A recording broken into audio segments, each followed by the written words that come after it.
Welcome to No Compromises, a peek into the mind of two old web devs who have seen some things. This is Joel. And this is Aaron.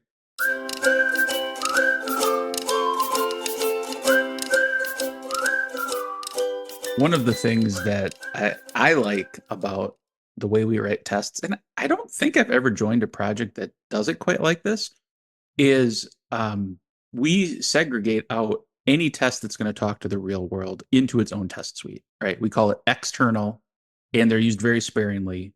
And then anything in a normal feature test or integration test that would normally talk to AWS or whatever, we'll have a mock in place for that, right? So did I explain that good enough, Aaron? What do you think? I'm gonna pretend like I don't know what you're talking about. Okay. Why would you ever hit external services? What are you talking about, Joel? Oh, okay. I thought you were going to go the other direction. Well, why wouldn't your normal tests hit external services? Because that is a Well, point of I'm view. gonna ask that too, so I can answer either of those. Okay. Ooh, I'm on the hot seat already. Why would we ever hit external services? Well, like if you don't, then you don't actually know if what you wrote works. And so like let's just take Stripe as a classic example. Stripe has an awesome sandbox, and like you're probably going to drive the app and make some test transactions. And so this is Mhm. just an automated way of doing that, right? So it's not something we lean on heavily, but generally any API we touch in an external service like that, we'd have at least one or two tests to cover maybe like the happy path and like an expected failure mode. Like in the case of Stripe, a payment was declined or something like that. Okay, so let me make sure that I have this clear.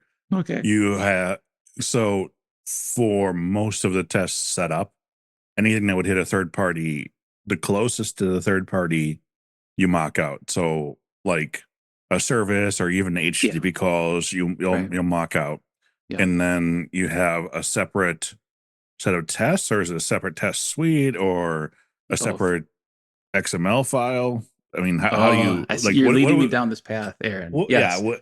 there's a Yeah. lot here that you haven't necessarily explained yet. They that one might not understand. Yeah, I appreciate that. Thank you for being dumb for me. I think that's great.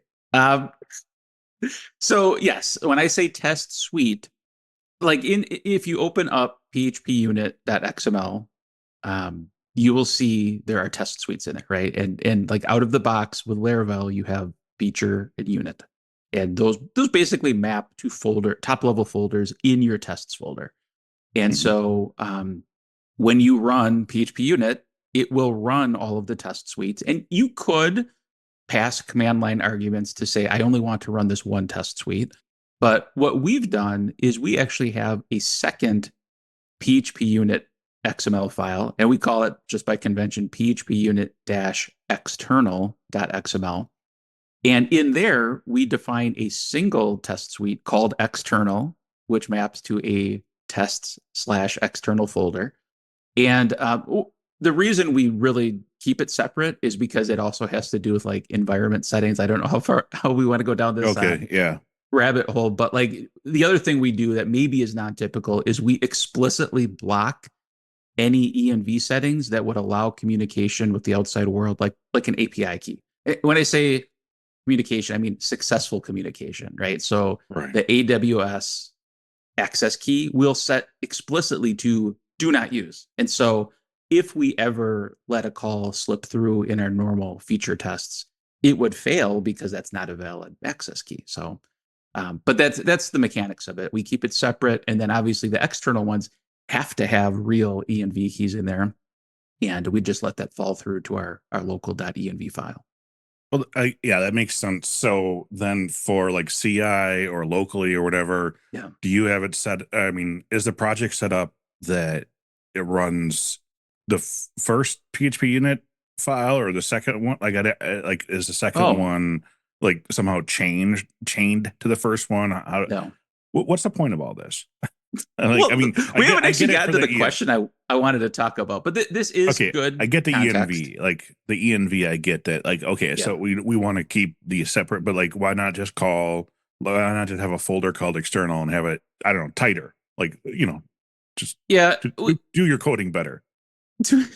The main difference is because we use the PHP unit XML to override our env settings. Like in Laravel, maybe the other way that I've seen it done is you have like .env.testing, and it kind of swaps in that entire file. We like using the PHP unit configuration. Number one, because it's like a convention that exists in PHP unit.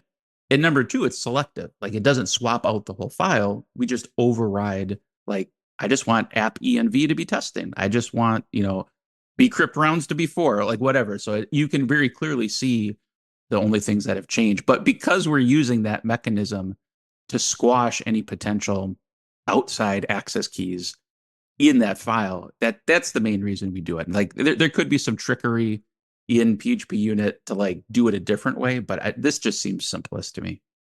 And the other thing, which like getting back to the topic I had in mind today, Mhm. was by keeping them completely separate, it also makes it a lot easier to control when we run them, right? So when I'm in a development mode and I'm running locally, or I would even argue like our normal CI pipeline on a pull request, we don't want to run those external tests. They are slower. They're hitting the Right. third party system. We You could tend to have clean up. limits. Right. You You could could have limits on exactly. those third parties. Yeah. Yeah. So, okay. So it's separate. Yeah. And so do you want to talk? What was the other question you said you were going to ask me about like why don't we just run them all the time in our normal test suite? I think we just answered Yeah. that. Yeah. Okay. All right. So So when do you run them then? I guess it sounded like yes. you said you don't. You just told when we don't.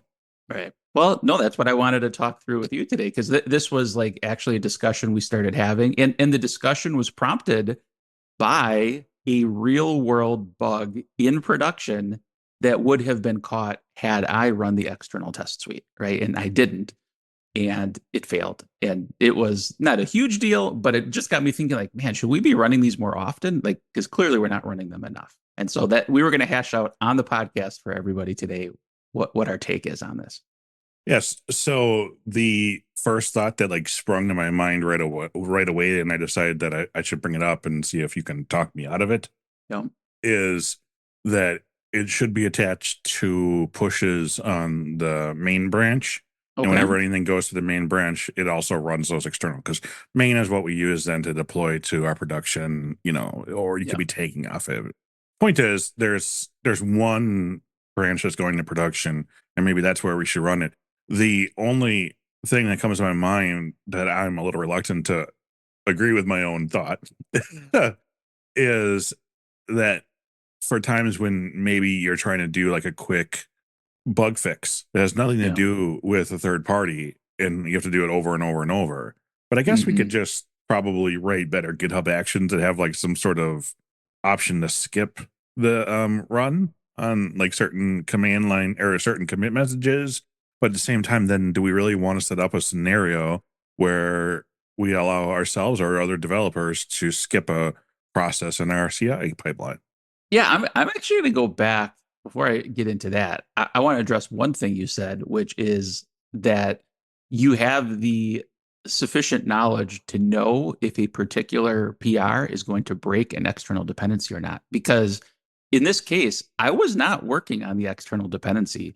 In fact, I had merely done a composer update, a very targeted composer update to solve one particular unrelated dependency issue, but there was a shared dependency between what I updated and the SDK that was taught. I think it was like a geolocation service or something.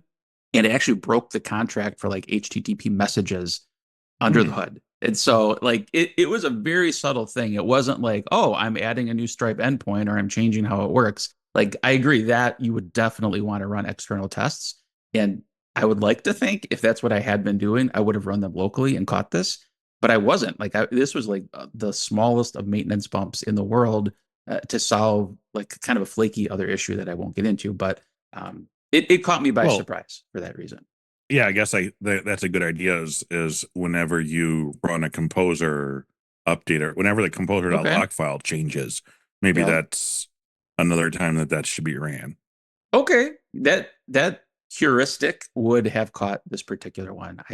So you're right. Like if you're directly working in a feature talking to a third party, or you're doing something potentially unexpected, like bumping the composer lock file, and you're just not sure what it affected. I could get behind that. Or I should stop thinking like I'm in a team of 50 developers and we just say it's always on Just always main. do it. And if there's a Well, real big problem, you can comment it out for a temporary time while you're trying to fix stuff. yeah, just a question to push back a little bit is like in our case for everyone's knowledge, we typically have two long running branches. We have main and we have develop, and like the develop branch usually tracks like a QA staging server, whatever you want to call it, and then main tracks production. Why wouldn't we do it in develop? Wouldn't we want to know before we were like trying to push a production deploy, Good question. or is it just the frequency? Yeah, I think maybe it's the frequency, but I mean, that's a good question. I don't know. You'd be open to it, it sounds like. Yeah. Yeah. This is actually a good example of if you ever wondered how Joel and I make decisions, this is what happens. I also want to point out, I think when I first brought this up to you, you had thrown out an idea, which Okay. I rejected, I believe, which was like, why don't we run it on a schedule? Because you can do that in GitHub, right? You can say, I Mhm. want to run this every night or every Friday or whatever. Um, and like the reason I pushed back immediately is because like, well, that wouldn't have helped me in this case, right? Right. It's not like this thing would have been sitting there in between when I coded it and when it got deployed, and overnight it would have run and caught it. But there might even be some value to that too. Like I just think as we're talking through this, like the Well, immediacy there's of probably better tools out there to check the functionality on a schedule of your application versus, I mean, this checks your coupling to that external service, right. doesn't necessarily check the full functionality of your No. product. So really it Yeah. would have to be both tests, and they should both be, running at the same time. And but there's other Yeah. tests out there, for example, like based off the schedule, where Hmm. you could test your API or like the three processes or three steps, user experience steps, to see if your application's still working on schedule. Like a more sophisticated health check. Like it's Yeah. running through like the actual most important part of your app, whatever that is, Yeah. periodically. Yeah, So that's that's a why, I good mean, that's point. probably not a great idea. I mean, the schedule No, version of it. yeah, we don't do that on any projects right now. So, okay, so the schedule thing, seems like you've soured on that, and we're kind of landing on. For sure, I think I'm on board with doing it in main, and then maybe we just try doing it in develop, and as long as it's not slowing us down needlessly, as long as we're not hitting API limits. Again, we're not a huge team, 50 devs cranking out 20 PRs a day. I think that's probably a pretty good spot to start.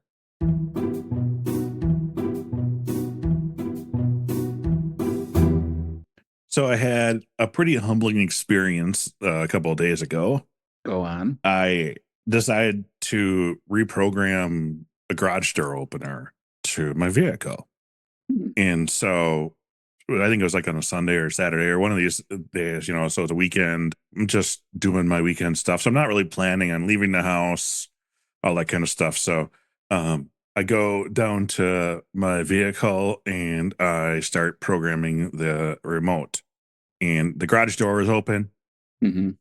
Context is good to know as the rest of the place is locked up. I think you know where this is going. Oh boy, I I do have the now. garage I have the garage door opener. Um and I'm programming it to the vehicle. Well, apparently you have to like hold the button down to send the signal and etc. Well, Yeah. what I learned later was that the garage door opener had enough juice to shut the garage door, but not open it again. What? It was right on the edge. Yes.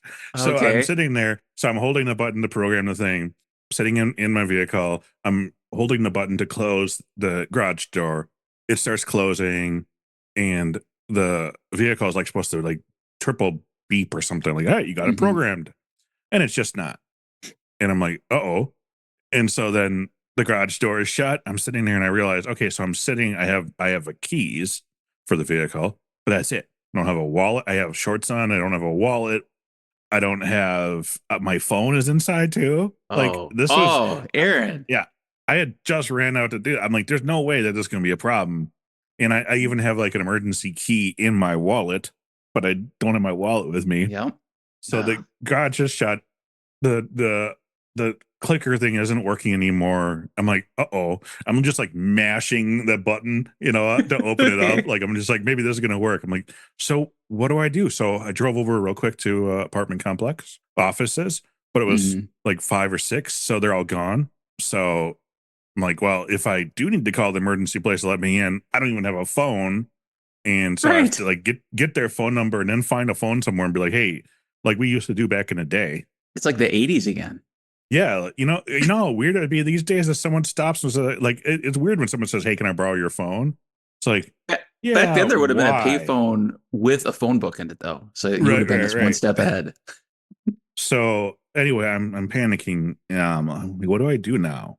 And to top it all off, this is a little too TMI. Oh, I really had to use the bathroom, and okay. so I was like starting to like think like, what do I do here? What do I Mhm. do? So at the last thought, I was like, hey, maybe I'll go over to Ace Hardware, and I don't know. I have my clicker thing with me. I can drive the vehicle. So I went over there and I just happened to see the manager of Ace Hardware like grabbing carts. And so I drove up and I told him everything that happened. I'm just like, hey man, here's what happens. Here's what I think. 'Cause, I mean, at this point, I'm just assuming it's the battery that died. I don't Yeah. know. I'm like, and I don't have any money to pay for a new battery. I'm like, Okay. I realize what this sounds like. But like Ugh. I pull up with this vehicle, I'm like, hey, I need a new battery. I'm like, but I don't have my wallet, I don't have my phone, I don't have anything. Mm. I'm gonna owe you huge, man. And what can I do to get a battery? So, Dude, help me. oh, It's customer for life. yep, it's that Midwest nice, I guess. But he went and got a battery. I took apart the thing, put it in, drove back, and I told him like, "Hey, I'll be right back after this, and make it right with you." He's like, "No, no, no." Like, and so I mentioned Oh. again, I was like, "Oh no, I'm gonna come back and pay for this, and you know, grab you a soda or something, man." He's like, "Oh no, no, no." He's like, "Just do it forward." I was like, Okay. "All right." So now I have myself a little challenge too. Like, how do I pay it forward? Maybe people will tweet to you, Joel, and tell me how I should pay it forward. Well, I'm right here. You can buy me something. I don't really care what you think. Joel's been bragging about his consistency writing the Daily Tips newsletter. There's 300, 400 entries. I don't know how many. I'm not really impressed. It's not bragging, it's pride. But if you want to check out what we've been writing, head over to masteringlaravel.io and sign up for the daily email, or you can browse the archive of all of those hundreds of amazing tips that I've written.